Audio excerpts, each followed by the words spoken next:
So what is your way? We just try to do business in a different way. Like the one thing that I say with food in particular is the big brands dominate the space. I know it's like that in a lot of industries, but if I was to ask you to name 3 restaurants on the top of your head, they're probably restaurants that are inundating you with marketing all the time.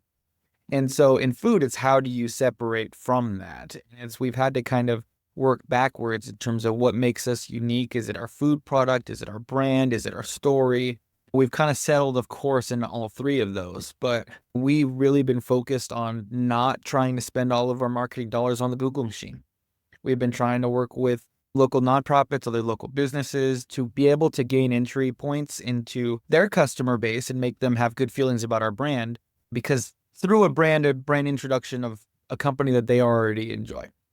And then that's been a huge thing for us. And as we get started on our franchising endeavor, we're really focused on being an entry point for people into business. That's a huge thing for us. So focusing on an affordable restaurant opportunity, things like processes that make running the business easier with small teams, because we really consider ourselves to be the entry point into someone getting started in a business. But I am the world's biggest super fan. You're like a super fan. Welcome to the Business Superfans podcast. We will discuss how establishing business superfans from customers, employees, and business partners can elevate your success exponentially. Learn why these advocates are a key factor to achieving excellence in the world of commerce. We discuss the invaluable insights of business owners who have successfully implemented the strategies in the book to build their own team of devoted superfans. Gain insightful knowledge from the experts who create applications that help you create passionate superfans. This is the Business Superfans podcast with your host, Freddie D. Ready!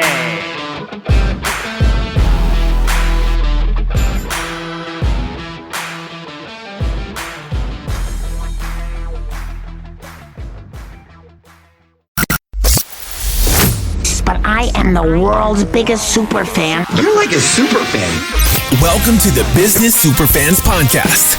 We will discuss how establishing business superfans from customers, employees, and business partners can elevate your success exponentially. Learn why these advocates are a key factor to achieving excellence in the world of commerce. We discuss the invaluable insights of business owners who have successfully implemented the strategies in the book to build their own team of devoted superfans. Gain insightful knowledge from the experts who create applications that help you create passionate superfans. This is the Business Superfans podcast with your host, Freddie D. Ready!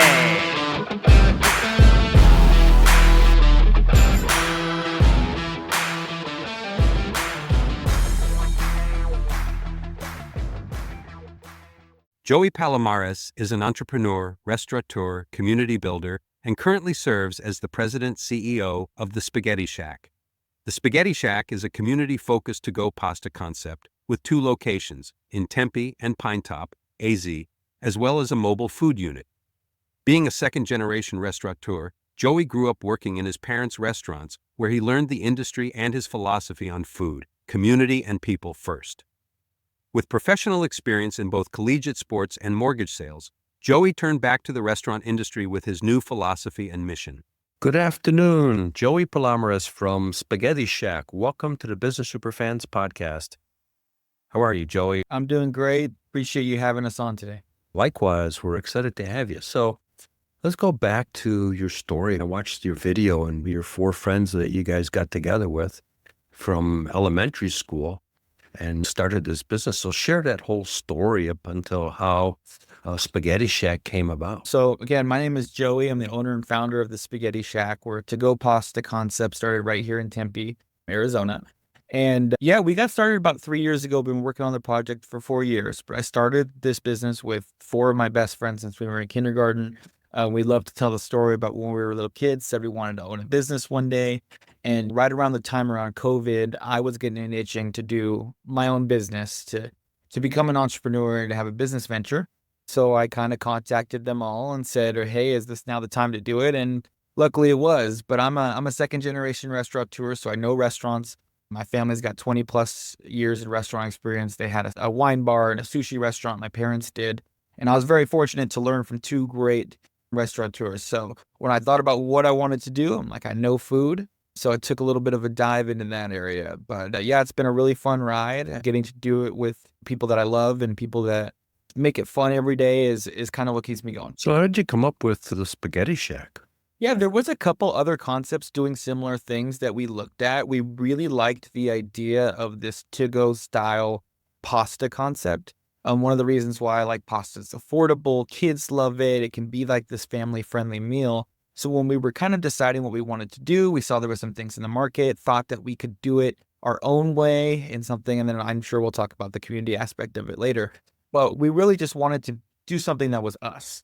So instead of starting another brand, we decided to build our own, and then that's how we got going. So what did it take to kind of put this together? Yeah. One, luckily to lean on my parents' experience. They've done it multiple times before. So to be able to lean on them to kind of give us the idea and the blueprint of this is how you got to go get your LLC, of course. And then you got to go into the county with food. The county is a pretty big hurdle for a lot of people. And building permits were something that we struggled with the first time around.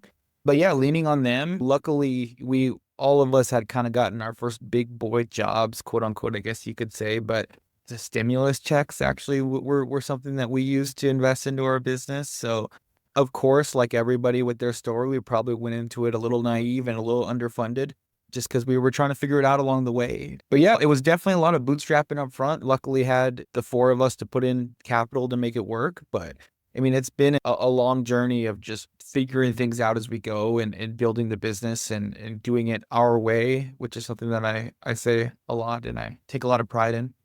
What do you mean by your way? So what is your way? We just try to do business in a different way. Like the one thing that I say with food in particular is the big brands dominate the space. I know it's like that in a lot of industries, but if I was to ask you to name 3 restaurants on the top of your head, they're probably restaurants that are inundating you with marketing all the time. And so in food, it's how do you separate from that? And we've had to kind of work backwards in terms of what makes us unique. Is it our food product? Is it our brand? Is it our story? We've kind of settled, of course, in all 3 of those, but we've really been focused on not trying to spend all of our marketing dollars on the Google machine. We've been trying to work with local nonprofits, other local businesses to be able to gain entry points into their customer base and make them have good feelings about our brand, because through a brand introduction of a company that they already enjoy.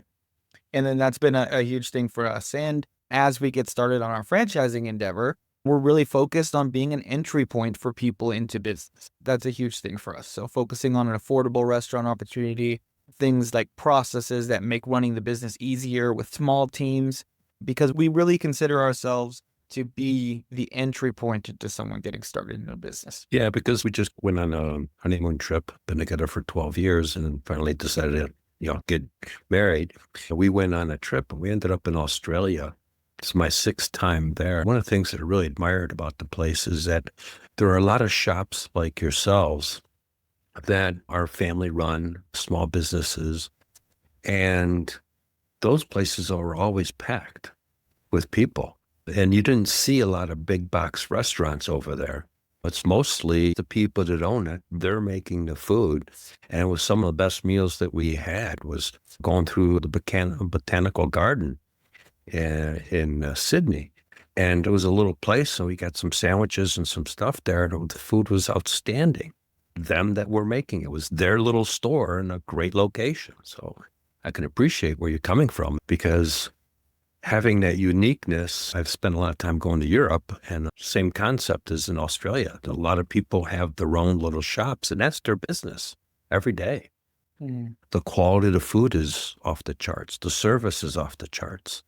And going back to Sydney, where there was a miscommunication issue, they took care of it. They fixed it. No big deal, no extra cost. They just want to make sure we were happy, and we're super fans of that coffee shop. Yeah, So, no, great stories. I love that you share that, because one of the things that I pride myself in is the reason I love food is because people connect over it. And you're Right. talking about the stories of the people, the food that you ate on your vacation. While we're not necessarily a tourist spot, we consider ourselves to be the community pasta place, the pasta place in my neighborhood, being takeout, not a destination per se.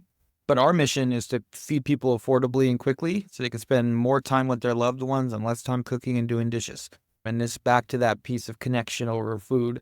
that we've built our whole model around. So it's cool to hear from your perspective and the memories that you have on your vacations and in the food and the people that were involved in that. So I appreciate you sharing. Thank you. What you guys are doing is you're creating super fans of your community and your patrons coming to your place. They're your sales force. You're not spending a lot of money on the Google engine, but you've got a better engine because you're investing in the word of mouth. And so now your customers are coming in, the food's reasonable, the food is high quality. They're telling everybody, and then you've got a great atmosphere. So that's attractive. So that elevates your brand visibility. So you're doing all the things that you need to be doing to create what I call business superfans that are now promoting your business and are happy to do it, and they do it for free. Yeah, and obviously I would love to say that I do the community stuff, but it does come back to that point that we talked about. It's like, we know we can't compete with McDonald's, Jack in the Box on price. We can't compete on availability. But what we can compete in is how people feel about our brand and about us. We've been very intentional about that since day one. But also, I just believe in building long-lasting relationships with our customers. I think that's a huge thing is we don't want them in the door once. Being that community spot, back I said, not about being the destination place, about the neighborhood place, is we're looking for repeat customers, whether that's once a month, or twice a year. We still want that repeat relationship. And so by doing things like supporting the sports teams in the area and the little leagues that we do our events at, it helps us kind of build that bond with that customer. And we get it all the time in terms of people saying that they heard this from their friend. Yeah, that's just what I call super fans promoting your place. There's a gentleman by the name of Joe Girard. He's passed away, but he's the #1 Chevrolet sales guy.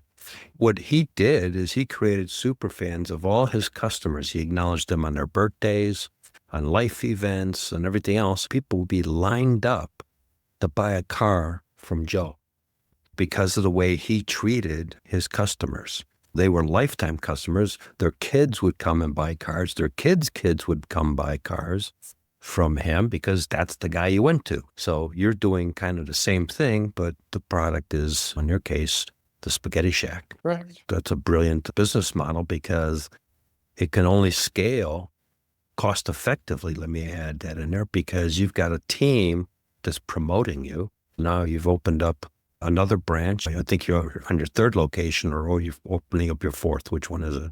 We have 2 locations and a food truck right now, but we're in the middle of franchising our business. So we're looking for people who want to own or operate, love our model. I always say people want to franchise because they want to own their own business, but they don't want to do it alone.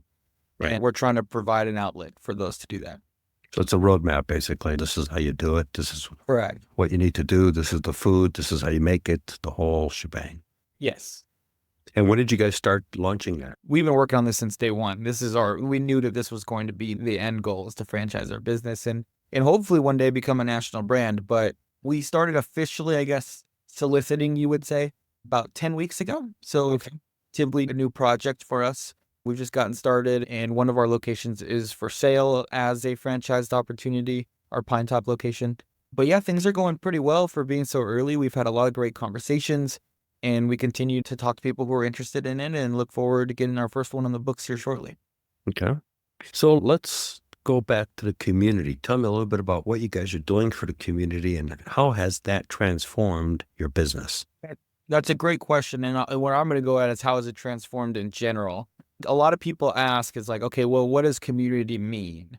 And one of the things that we're excited as we build a system is community means a lot of different things for different people. And so, for example, my fiance is an educator. So education is probably the most important issue for me. If you were to talk to me about what does community mean, it's the education, it's the school systems. So I've been fortunate to have a lot of connections in those areas.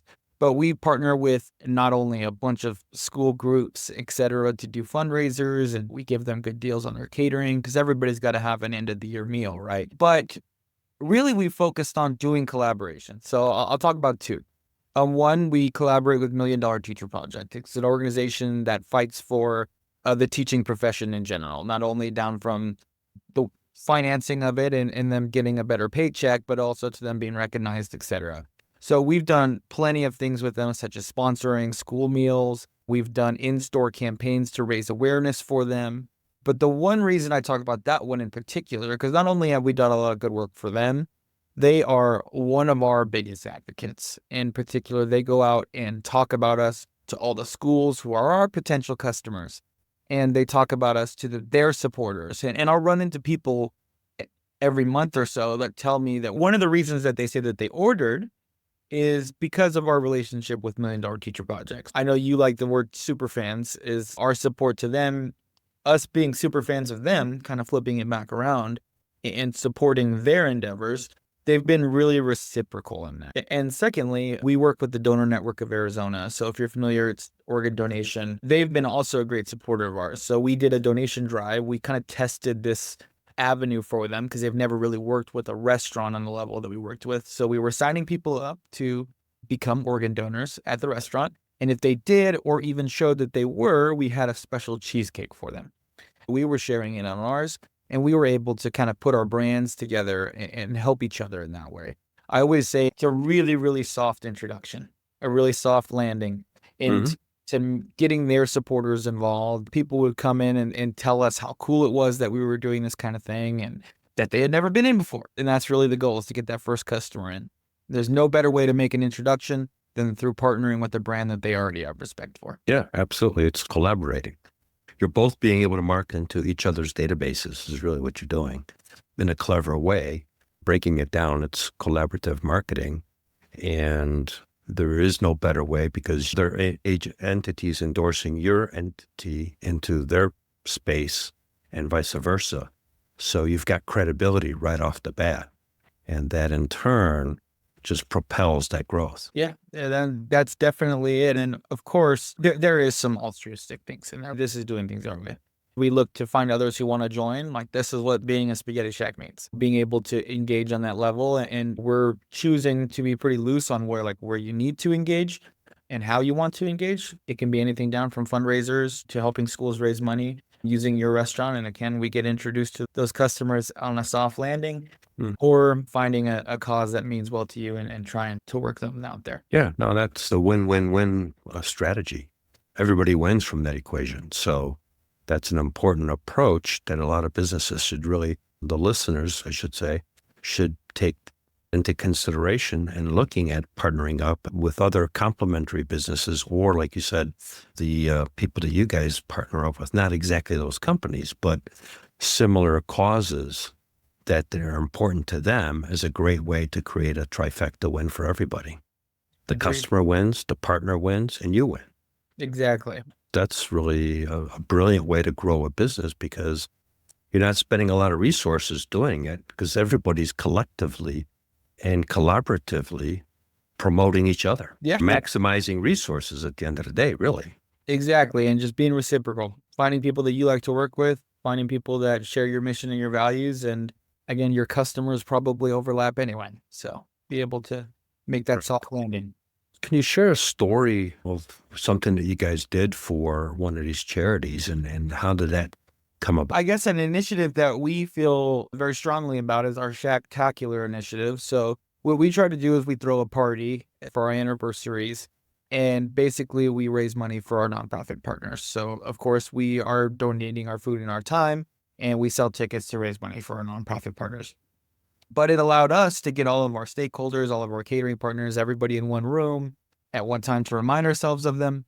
So it's kind of like this double-edged thing where they're coming to support us, they're coming to support our nonprofit partners. But the first one was a really special night. And if you want to check out anything from it, we have a brand video on our website that shows some clips and footage from that first night that we had. Yeah, I watched that earlier. Yes. That's why I was asking the question. Yeah. So it's a great opportunity for us to connect with our community and connect with our friends and family of our business and do something good. But that's probably where our relationship was solidified with $1 Million Teacher Project. We've been able to make donations to a couple other nonprofits through the program as well, such as Tempe Community Action Agency here in the Valley. We're looking forward to our future owners being able to run that program as well. Yeah, that's very important. I had a customer in Michigan who's a diabetes doctor. He's world renowned and speaks all over the world. He was my customer for 10 years. What he would do every year is hold a customer appreciation event in the summer, rain or shine, and it was outside, have food catered in. invite the customers, invite all his suppliers, the people to provide the shots for the insulin and everything else. It'd be a 3-hour lunch fest. But it gave all his patients the ability to go and talk to all these people, not on the clock, but on a Saturday. I would go there and videotape some of his patients, and that's how we got a bunch of video testimonials for his practice.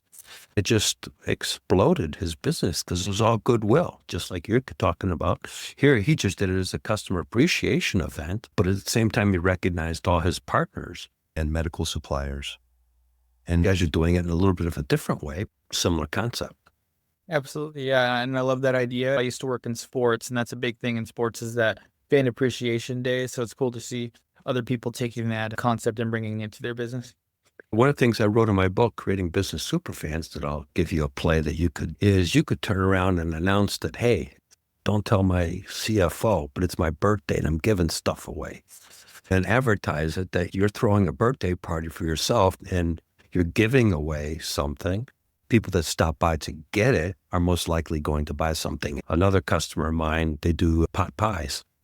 And what they did is anybody who would spend over $100, they would do a chicken dance because chicken pot pies was what they started out selling. With a videotape and this gal doing a chicken dance running around because someone spent $100. And that went viral for them. And they ended up getting on the news and everything else. She started it from her kitchen, and I worked with her on some of the business development ideas, some of the digital marketing ideas for about 10 years. Now she's into major grocery stores and beyond. So you're on the same trajectory. Yeah, I sure hope so. And things are looking good for us right now. We're really excited about where we're going. That's why, for example, the put it into Google, see your return on ad spend, that stuff is obviously very important because you need to be able to get back. But sometimes that goodwill is a little bit harder to measure. But I think that they are to be used in concert with one another. I don't think it's all in on one or the other. But yeah, I credit a lot of our growth and our consistent growth over time to be towards that mindset. Like I said, it's changed over time. And as we continue to grow, it's not the same stuff. It's not the same partners, but we're just constantly looking for the outlet, I guess is what I'll say. Right. So how did you guys come up with the menu? What's the uniqueness of the menu? We started as spaghetti and meatballs only, which is really weird to say. But again, we looked at a couple other concepts. There was some other things that we're doing. So we're like, okay, let's build this and we'll grow from there. One of the things that I really like is that people are eating build your own style food now a lot. I mean, of course, Chipotle was the one that kind of took that off, but there's other like Kava that are doing it on the Mediterranean level. And even there's some competitors in our space that do a similar type thing. But we really like to build your own. So we kind of decided, let's slowly introduce items to see how people can create their own meals. So now we have a couple different noodles, we have a couple different sauces, and a couple different proteins. But you're able to build how you want it. And being a family style concept, we actually ask you how many people you're going to feed. That's the first thing. So we have our small, mid, and full. It's great because, for example, being family style and family focused, we're really focused on those large ticket orders. So your families in groups. A lot of times it's hard for the mother or the caretaker to ask every individual kid what they want to eat. So what makes it great for us is I know that we want pasta today. I'm going to get one large bowl for the whole family. We're going to build it, add some proteins, add some chicken, some sausage, some meatballs, and we'll call it a day and everybody's happy. So that's what really separates us there. But we have our menu split for two things. One is the build your own, but two, we have our Shack Favorites menu, which is very geared towards being searchable. What I mean by that is anything about DoorDash and how people are eating food these days. DoorDash is a marketplace, meaning that when they go on there, they don't necessarily know what they want to eat. So if they've never been introduced to your brand, but they're really hungry for chicken Alfredo, and all you do is a build your own pasta concept, you're probably not going to come up. So we have our Shack Favorites menu that has your traditional chicken Alfredo, chicken Parmesan, meatball subs, things like that. So we can still capture that market that's searching for us. And being takeout only, we have to be very digitally focused in the way that we present. So we kind of have this menu that allows us to do both. And I think that that's very, very cool. It is cool. I like that idea because you're basically covering all bases. Use it from a sports term. You've got all aspects of it. You get the family, you got the person who just wants a sandwich, and your radar for all the above. Exactly. And while we're focused on the larger groups, we don't want to ignore the people that were feeding themselves. Because if you're eating alone, you're not necessarily thinking, oh, I'm going to go to a family style restaurant, right? But by having the two menus that are essentially the same thing, just split in two different ways, we're able to have the right menu for both types of customers. Because there's a lot of people that are not a family, they're single, and they don't want to cook. Order from us so they don't have to do the dishes. Yeah. When I was single, I would order.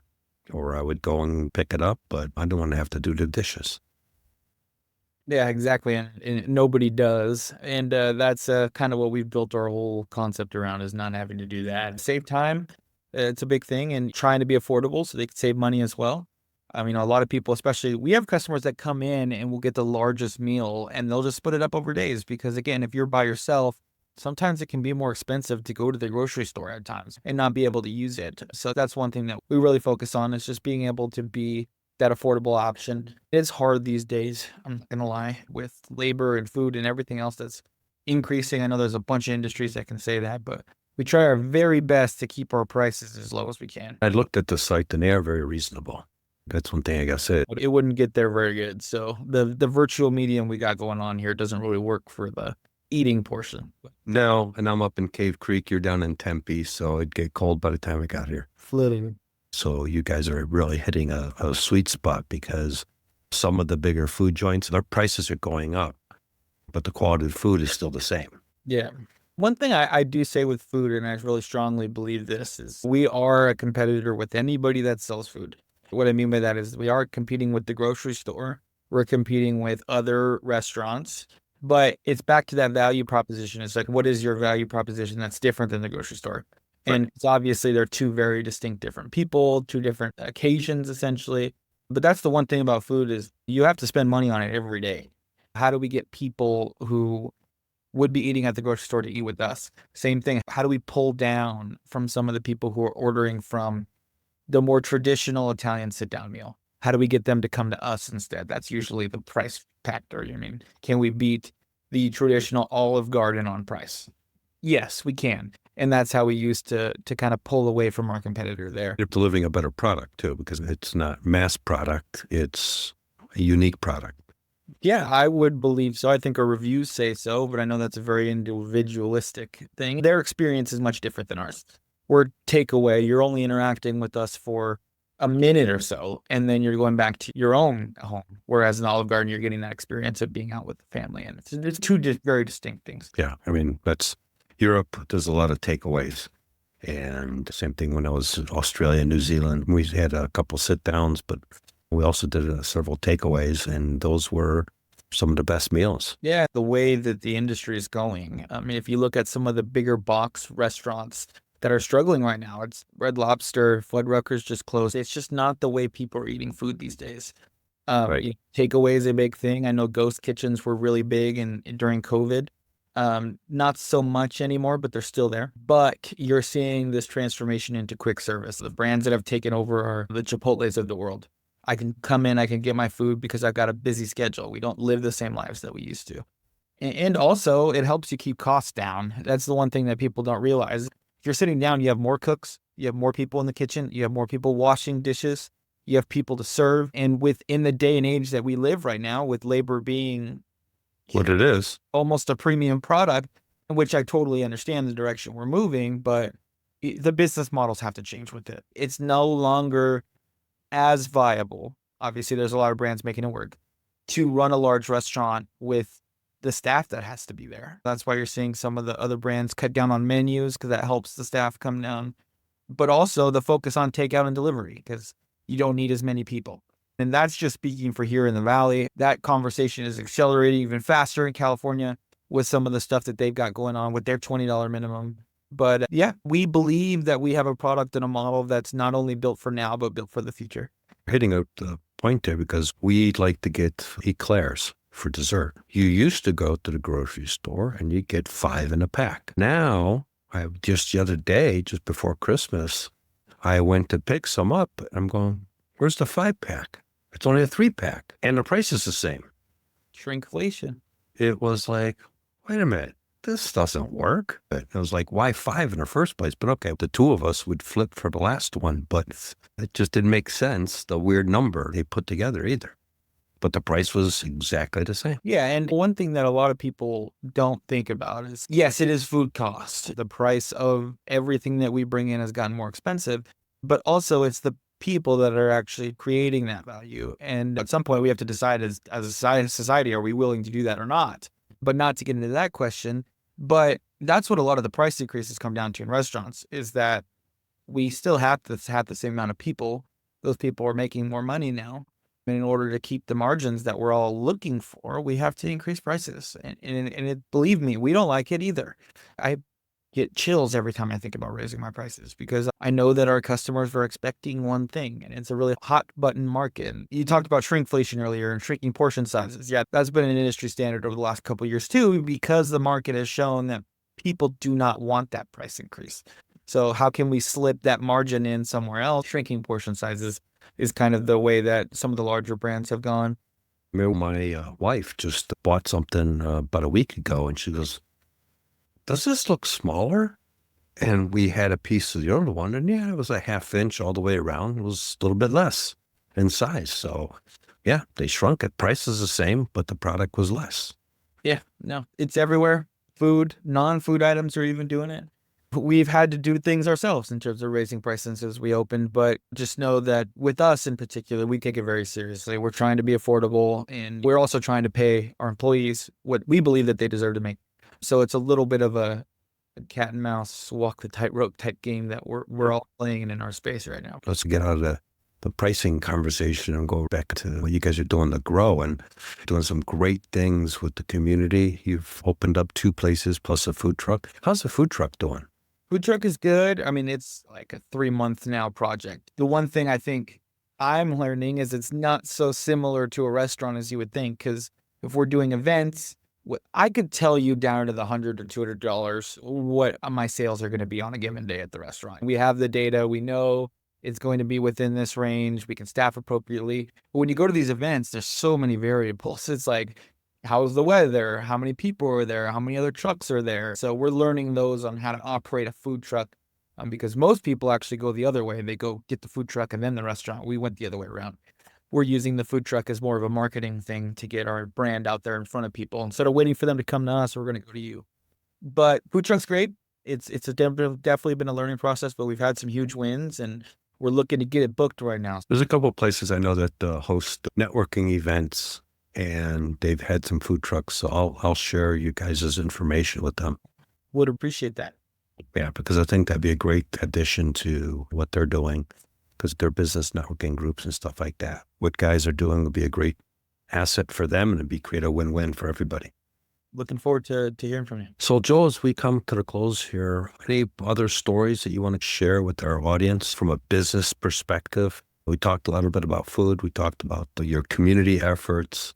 Let's talk real briefly on just what it takes to be a leader, to grow the business as quickly as you guys have and expanding as quickly as you guys are expanding. It's a great question. Me and my partners every day, one day we're like, oh my gosh, we have to close the door tomorrow. And the next day we're like, this is McDonald's. It's a roller coaster in terms of getting started and really trying to grow a brand. We're very fortunate that we've kind of stuck it out and are starting to see some fruits of our labor. But I think people don't really truly acknowledge the highs and the lows of it. There are lows, and not only just slow weeks, but equipment breaks and person quits and all these things that make it hard. And that's why everybody doesn't do it. But there's been some great highs, whether it's the financial pieces of it or the relationships that we've built and the stories that we continue to tell. So my thing is always just keep showing up, keep showing up, keep showing up. Because showing up is what everybody says, like 75% of the battle. And yeah, I think that's a big thing, is just I continue to write the book as we go, continue to figure it out as we go. We are definitely building planes as we fly them. This is what we like to say, but I think that's the beauty of entrepreneurship, is it's just figure it out as you go. In order to be an entrepreneur, you got to be a problem solver. And I think that that's the one thing that I pride myself in, is like, yes, we're going to put an obstacle in front of me, but we're going to figure out how to get around it.